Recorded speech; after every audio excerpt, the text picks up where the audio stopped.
Om Sadashiva Samarambam Shankaracharya Madhyamam Atmadacharya Paryantam Vande Guru Paramparam Om Namastê. Dando continuidade ao nosso sábado, segunda classe, né? Versos 16, 20, arquivo, né? No capítulo 12. Nós vimos que na segunda parte desse segundo capítulo, né?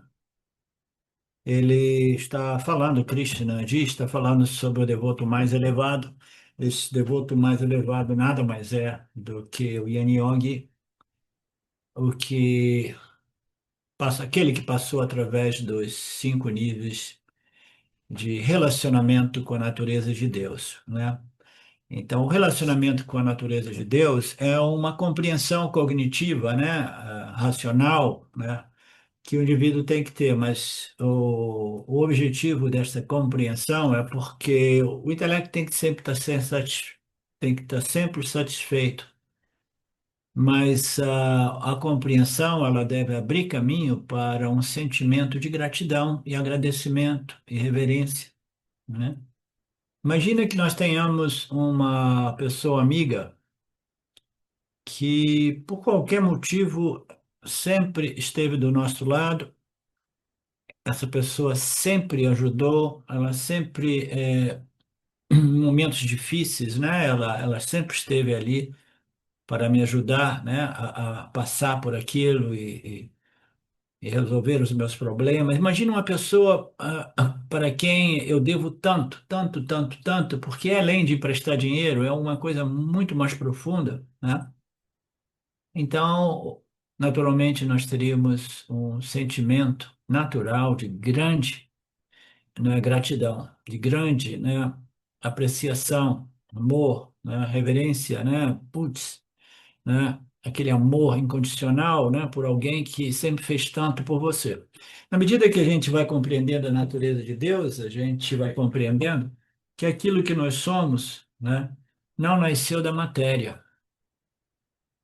Consciência humana, ela não nasce da matéria, né? A matéria é inerte. A consciência humana, ela nasce de Deus. Deus é sinônimo de consciência, consciência é sinônimo de Deus. Você não pode obter um princípio consciente naquilo que é matéria, seja ela matéria sutil, extremamente sutil, ou matéria densa, que nós chamamos de matéria física, né? Então, a compreensão da natureza de Deus, ela é absolutamente compulsória nesse processo de elevação, purificação, elevação espiritual, né? Então, o devoto, ele vai passando por todos esses estágios, primeiro compreendendo intelectualmente, né, racionalmente, a natureza de Deus, além das compreensões que existem nas religiões mais comuns, né? E aí, compreensões mais profundas, mais maduras, né?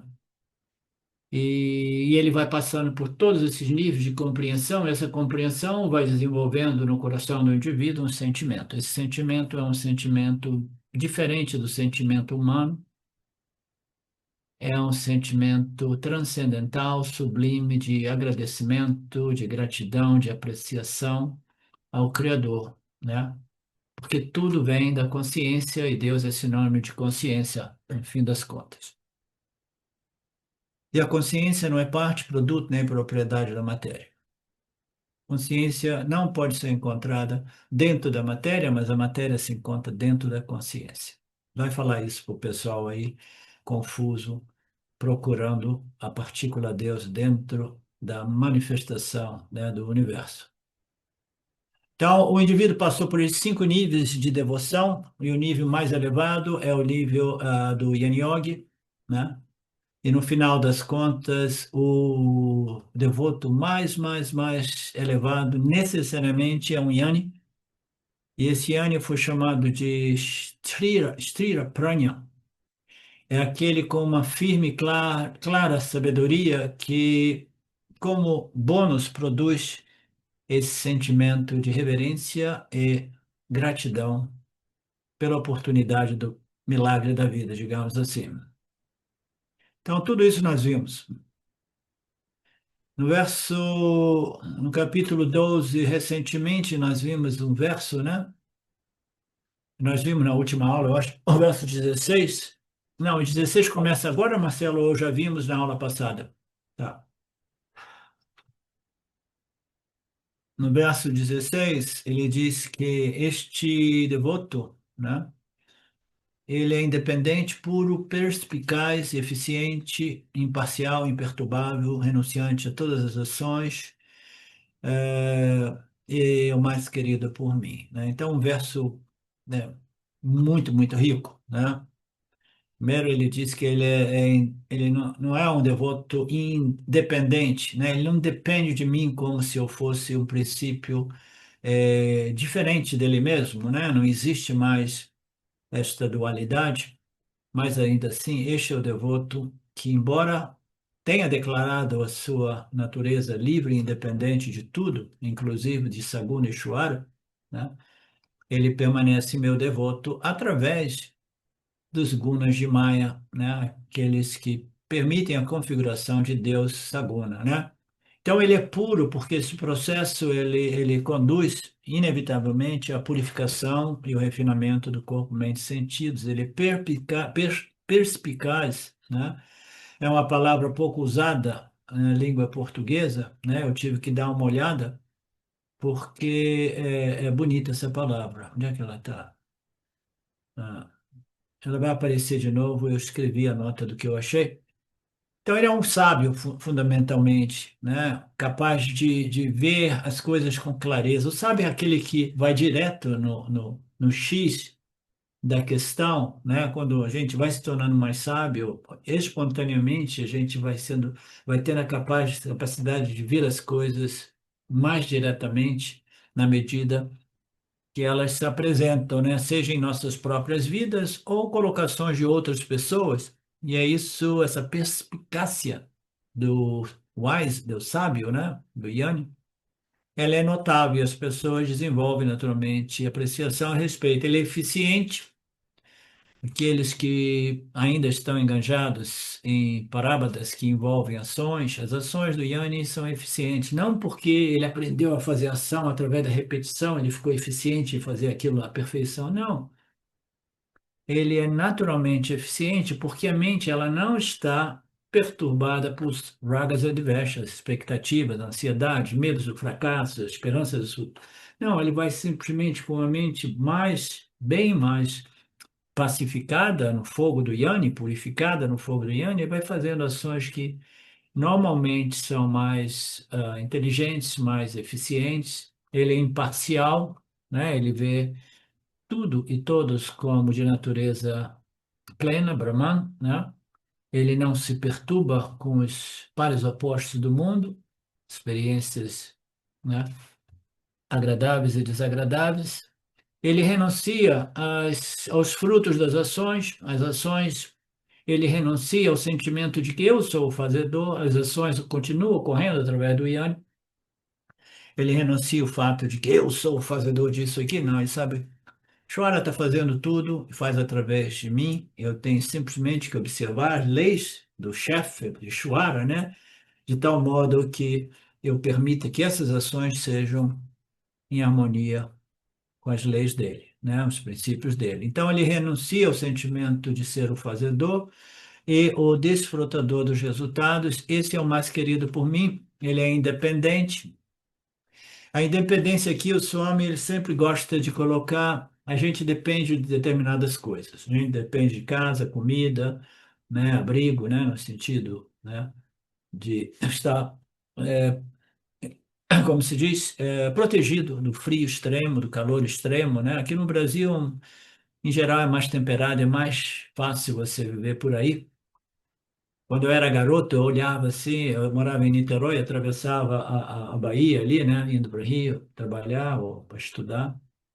E eu vi um monte de pessoas, estou falando de, né, muitos anos atrás, 50 anos atrás, vinha pessoas ali que viviam assim a vida mais simples. E naquela época, a Baía da Guanabara ela tinha peixe ainda. As pessoas ficavam ali pescando, comendo um peixinho frito, né? Todo mundo era magrinho no Brasil, não tinha obesidade ainda. E eu falava assim, pô, esses caras, de repente, né, eles não estão correndo atrás de nada, eles sabem que tem o oceano, né, os peixinhos ainda estão ali, são peixinhos ainda limpos, puros, que podem ser comidos, né? Mas nos dias de hoje é mais difícil, né? É mais difícil encontrar peixe por aí. Não existe quase nenhum peixe natural nos dias de hoje. Tudo ele é cultivado. Então, ele é simplesmente emocionalmente não dependente dessas coisas. Embora, do ponto de vista, prático, nós somos sim dependentes de algumas coisas, né? Então, ele emocionalmente, ele é autocontido, ele é autossuficiente, né? Então, o Yanni, ele é emocionalmente autossuficiente. Eu não preciso de nada, realmente, tá? Eu não preciso de ninguém, não preciso de nada, não preciso de aprovação, validação, amor, simpatia, não preciso de nada. Eu sou autossuficiente. Essa é a mente do Yanni. Emocionalmente, né? Mas do ponto de vista físico, o Yanni talvez possa bater na casa do vizinho e dizer: eu estou precisando de ajuda, né? Tive um problema aqui, eu preciso que você me leve ali no posto do SUS, né? Então, aqui aparece o Yanni apresentado como aquele que é perspicaz, puro. O Swami começa a desenvolver uma outra fala aqui, aquele que é autossuficiente, autocontido, não busca a plenitude através dos outros, das coisas, né? E ele dá, né, sem expectativa de retorno, né? Então, o Yanni é aquele que não busca a validação, a aprovação, a simpatia, o amor dos outros, e ele simplesmente é uma fonte natural de simpatia e de amor para aqueles mais sensíveis, né? Aqueles menos sensíveis, eles, em geral, eles veem o Yanni como qualquer outro corpo, corpo-mente. O Yanni, né, tem essa fonte de sabedoria que permite a ele a empatia e o amor para com os outros. E muitas vezes os outros até odeiam o Yanni, mas isso não abala a mente do Yanni. O Yanni não depende de respeito, de apreciação e de nada dos outros. O Yanni é aquele que ele simplesmente dá sem expectativa, tá? É como se ele tivesse uma fonte, né, de de suprimento, né? Porque aqui o Yanni dá o quê? Empatia, amor, compaixão, etc, etc, né? Então, ele tem essa fonte natural, por quê? Porque ele se identificou com a consciência, a existência não dual, que é a única fonte realmente de tudo, né? E todo ser humano, ele quer o quê? Ele quer a segurança, né? A paz, o amor, né? Ele quer alegria, né? Aquela alegria não vinculada aos objetos. Então, por isso, ele resolveu o problema do samsara, né? Ele vive a partir da compreensão de que ele é a fonte de tudo.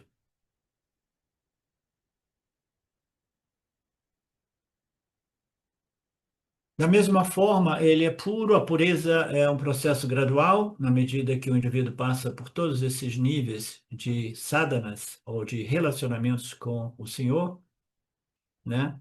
Ele se torna um mestre de sua mente. Então, a pureza mental, né, é uma coisa importante, porque nós temos muitos pensamentos impuros que no fogo do autorreconhecimento, do autoconhecimento, eles vão desaparecendo, né?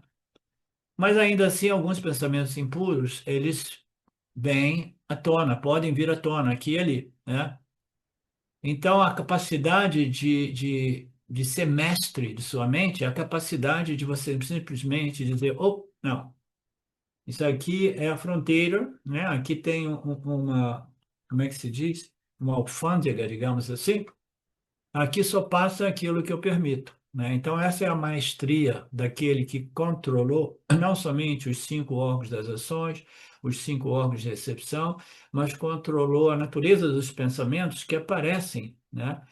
do causal, da mente inconsciente à mente consciente. Então, essa maestria é também parte deste processo, né?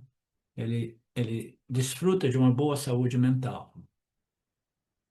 Aqui aparece a perspicácia, só me falou, não sei se eu elaborei sobre essa palavra, é uma eficiência em todas as situações, aquele que toma a ação apropriada em todas as situações. Aí ele pulou para eficiência, né? Geralmente, um samsara entra em duas categorias, digamos assim. Um é aquele que coloca a ação no campo de modo impulsiva, reativa, né? Então, eu sempre fui movido por uma energia mais violenta, explosiva, reativa, né? Como forma de defesa, quando eu era jovem, né?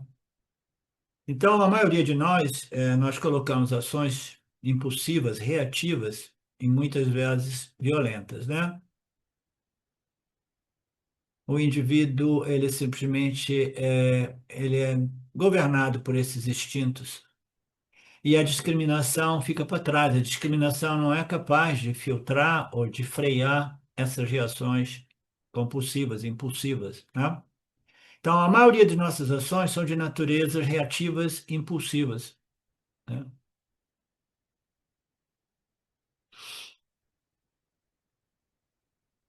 E muitas vezes nós cometemos erros. Por quê? Porque quando nós estamos movidos por essa emoção de reação, né? Reação porque existe um obstáculo aqui entre o que eu quero, porque essa situação está impedindo, por exemplo, que eu embarque para pegar o avião para voltar para o Brasil, né? Então existe uma reação impulsiva, reativa, né? Que naturalmente irá fazer o que com o meu intelecto e minha capacidade de discriminação? Irá comprometê-la, porque emocionalmente, né, a gente tem que compreender o corpo sutil como um organismo integrado através de diversas funções. O emocional, quando ele é abalado, ele mexe com os outros centros, ele abala o centro de memórias, os pensamentos, o ego e o intelecto, tá? Tudo ali é integrado. Então, essas ações reacionárias, impulsivas, elas comprometem o intelecto, sim, tá? E aí a gente acaba escorregando aqui e ali, colocando ações adármicas, injustas ou inapropriadas. As ações impossíveis, o poder discriminativo é comprometido, isso nós chamamos de reações impulsivas, compulsivas. Esse é um extremo, né? Muita gente vive reagindo assim, né? Existem aquelas pessoas, né, que o outro extremo, né, o outro extremo são aquelas pessoas que simplesmente elas não oferecem uma resposta, né? Elas simplesmente, na gíria popular, elas vão engolindo sapo, engolindo sapo, engolindo sapo. Eu acho que essa é a gíria, né? Vão engolindo sapo, engolindo sapo. Aí um dia o que que ocorre? Elas explodem. Explodem internamente com doenças sérias, né? Ou começam a sofrer problemas psíquicos profundos, como né, doenças do tipo que eu citei antes aqui, né? Panic attack, ansiedades profundas, etc. Então, essas pessoas que vão engolindo sapo, elas vão desenvolvendo muito ressentimento, porque elas se deixam abusar, se deixam explorar, elas não têm a força para confrontar a situação, porque elas têm dificuldade de lidar com conflitos, né? Conflitos. Porque algumas delas, elas lidavam com conflitos antes, aí viram que elas perdem a discriminação, se tornam enlouquecidas, aí falaram assim, não, agora eu vou engolir sapo porque, né? Mas nem um extremo, nem o outro, né? Porque senão as pessoas vão vendo que você é uma pessoa que aceita tudo, né? E aí ela diz, opa, encontrei aqui um saco de pancada. A expressão literal é essa, um saco de pancada, né? E a pessoa diz, tudo bem, eu não sou violento, eu sou uma pessoa cheia de bondade, compaixão. Vedanta diz que você não deve viver guiados nenhuma dessas duas tendências extremas, você tem que encontrar o equilíbrio, né? Você não precisa permitir que os outros, né, usem você como um saco de pancada. Então, nós temos dois extremos, né? Uma é da ação, reação, né? E a outra é da inação, da inércia, né? E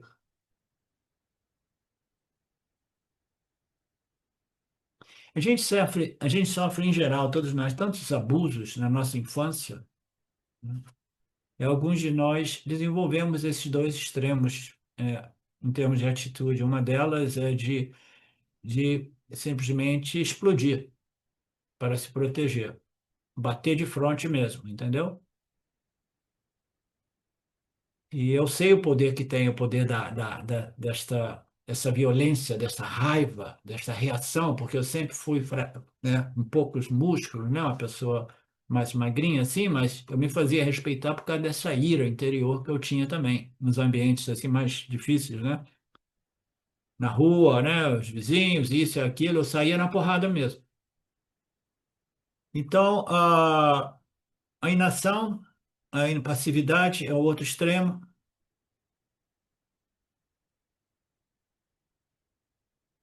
Então, o Vedanta nos diz que a reação é um extremo errado. Essa reação compulsiva, violenta é errada. A inação também é errado. A gente tem que compreender que errado e certo aqui não é bem o caso, né? É melhor a gente falar reação compulsiva e violenta é inadequada, porque não produz bons resultados. A reação tamásica de apatia e inação também é inadequada, porque não produz bons resultados, né? Então, a gente precisa de encontrar modo de desenvolver respostas ao campo que sejam apropriadas, sejam mais sábias, né?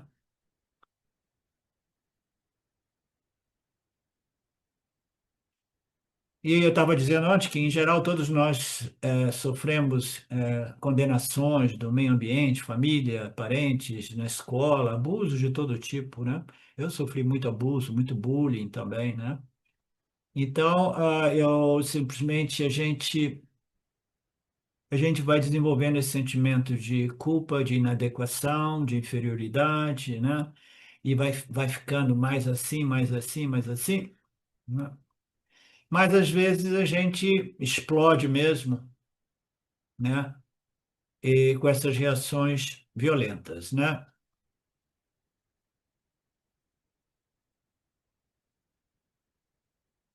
São duas tendências. Ou a gente permanece como um saco de pancada, ou a gente começa a sair no pau também. Teve um período na minha idade jovem, em torno aos 20, assim, ou 18, que eu falei, eu cansei. Cansei de tomar porrada, né? Cansei de sofrer abusos psicológicos, isso e aquilo. E agora, qualquer pessoa que chegar perto de mim com a ideia de me fazer sentir inadequado, inferior, pequeno, isso, aquilo, vai dar porrada, vai ter porrada mesmo. Tá? Não aceito mais nada, né? Foi um grito de rebeldia psicológica, né? Como forma de defesa para não virar um saco de pancada para o resto da minha vida.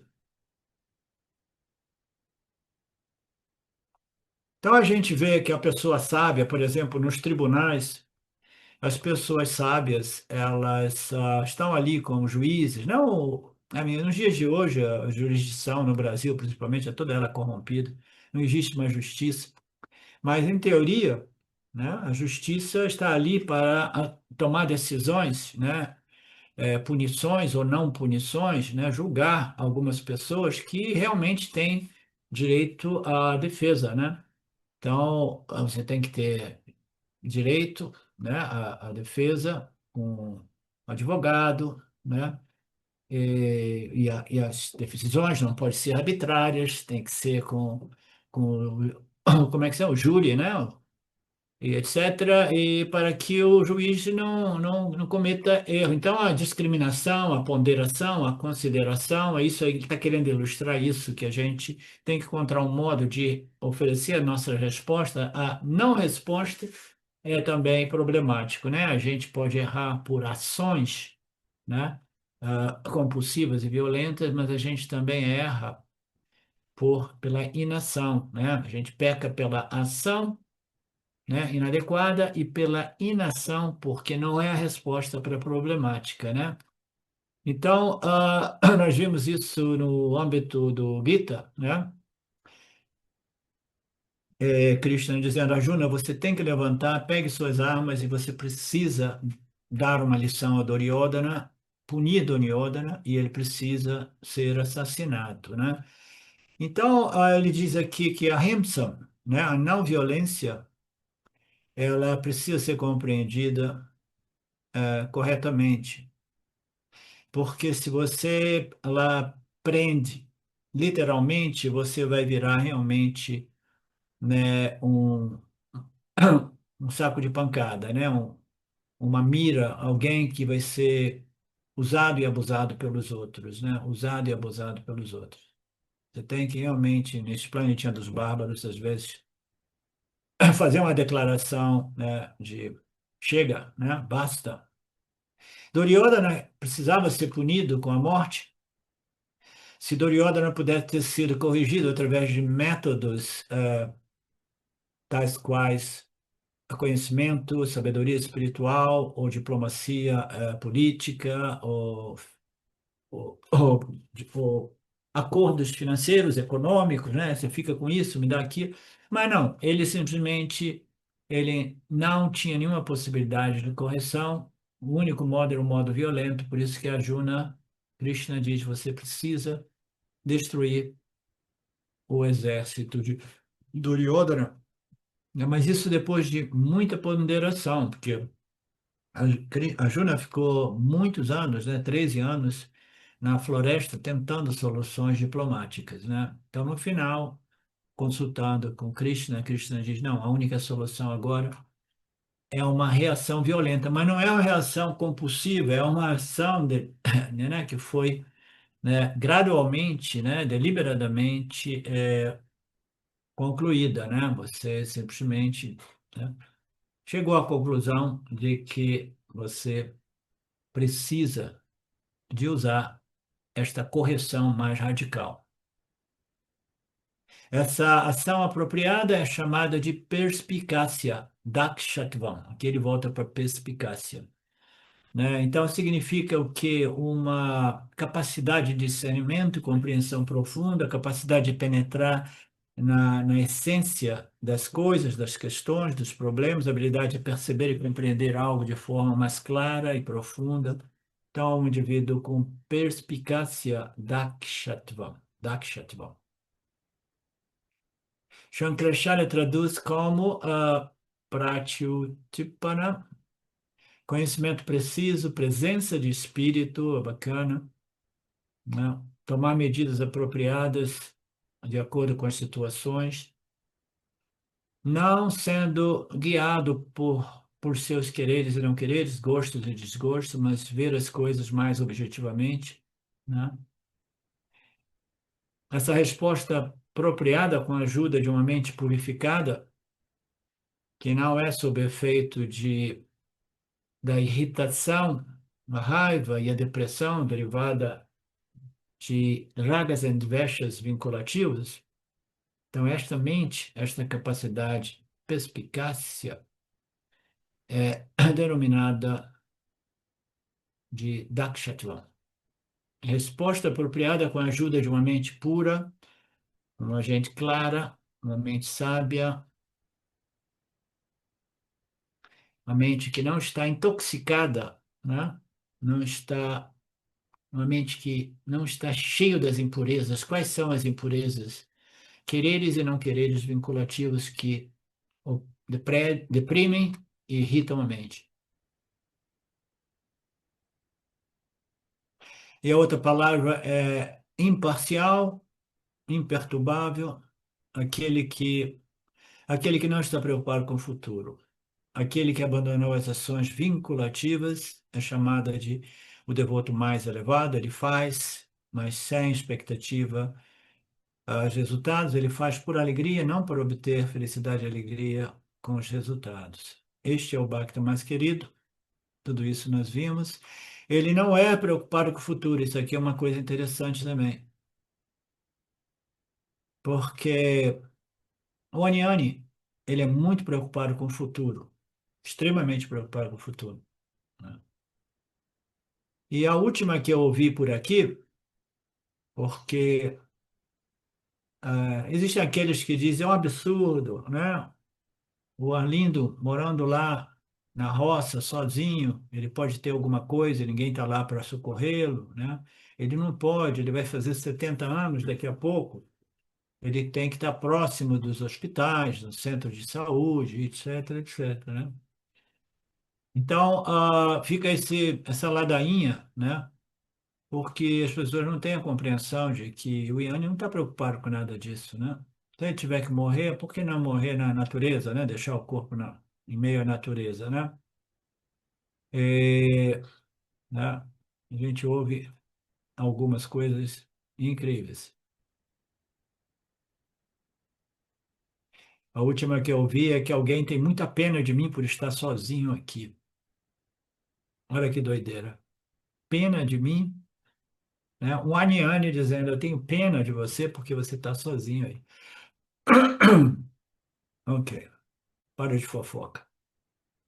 Om Purnamada Purnamidam Purnamudachyate Purnasya Purnamadaya Purnameva Vashishyate Om Shanti Shanti Shanti Om Namastê.